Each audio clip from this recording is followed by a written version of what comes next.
So with the news that Call of Duty 4 was going to be remastered and bundled with Infinite Warfare, a lot of us were wondering whether or not they were going to end up selling the remaster separately at some point later on down the line, or even at launch. But recently, one of the members that's working on the remaster kind of hinted at the fact that, yes, Call of Duty 4 Remaster will end up having its own separate title that you can purchase separately from Infinite Warfare.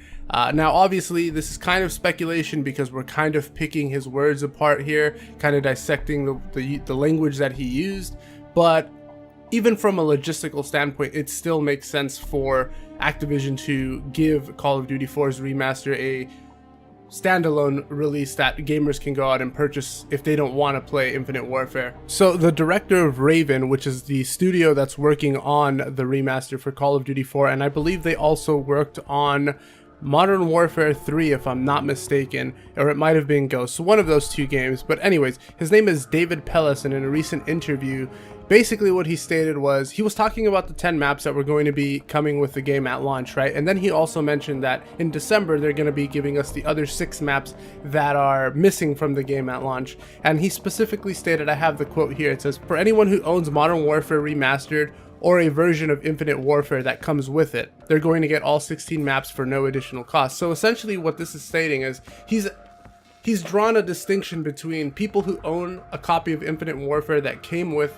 Call of Duty 4 Remastered, i.e. I believe it's called the Legacy Edition, and owners who only own the Call of Duty 4 Remastered separately. Now, I feel like this was always going to happen. However, I didn't expect it, because this is implying, if the 16 maps are coming out in December, that the last 6 maps are coming out in December, this is implying that previous to those maps releasing, the remaster is going to be sold separately, right? Now, I did not expect it to be that soon, if that is what's going to happen. I kind of expected it to happen somewhere around January or February, which is generally around the point when most Call of Duty players are either getting tired of the game, they've moved on, they're complaining about the game, they've realized all the supply drops and things like that. You know, all of the drama and all of the complaints that a lot of the Call of Duty community has about the game, that starts to rear its head and people start moving on and, you know, complaining about the game or picking up other games to play. So I was kind of expecting Activision to say, hold on guys, you guys, we've noticed that around this time of the year, you guys start kind of getting you start throwing tantrums. So here's Call of Duty 4 Remastered separately. So if you guys want to go ahead and play that, there you go. But this is kind of implying that it might actually happen on the same day of release for Infinite Warfare, which personally I think would be great, because I saw the multiplayer reveal for Infinite Warfare and I was not impressed at all.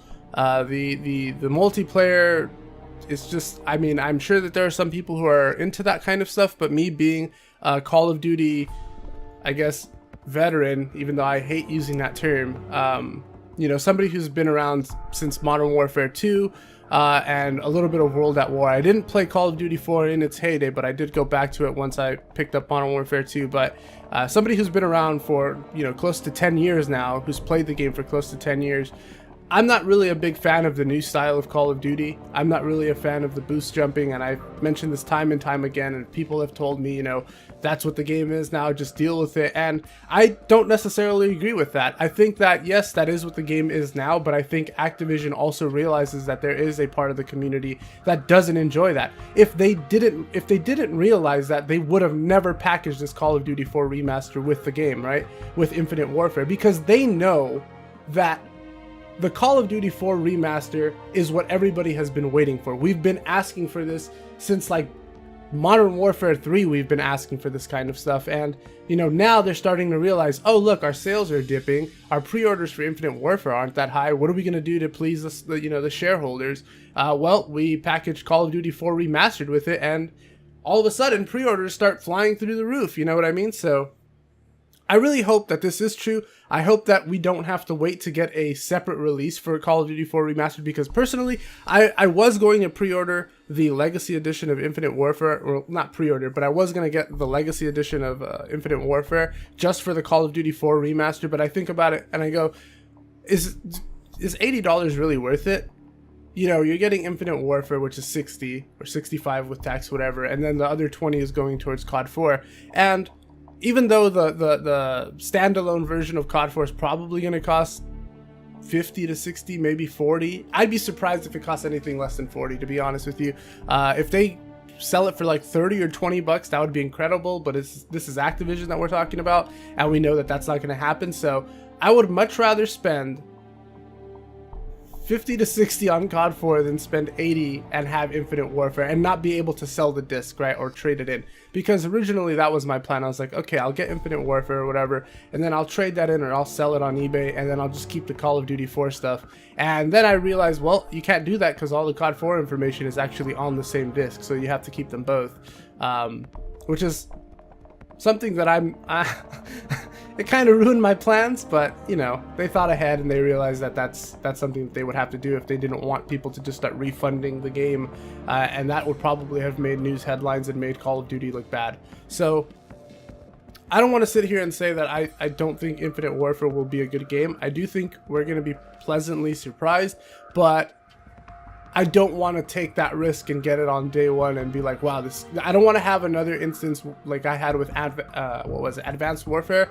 I remember I played the game, I bought it at launch, I played it maybe 2 hours, and then I was just like, man, I can't stand this game. And a lot of that was due to the optimization issues on PC, but also a lot of that was just due to the way that the game had changed, right? I think Black Ops 3 did improve upon what Advanced Warfare kind of set out to do, but at the end of the day, I still don't necessarily like that style of Call of Duty, even if that is what is Call of Duty today, right? That's the new breed of Call of Duty. So hopefully this will happen, and hopefully we'll all be able to play COD 4 and have fun again, and hopefully it won't be ruined by all of the pre-existing Call of Duty content that people have made on YouTube since, you know, 2009?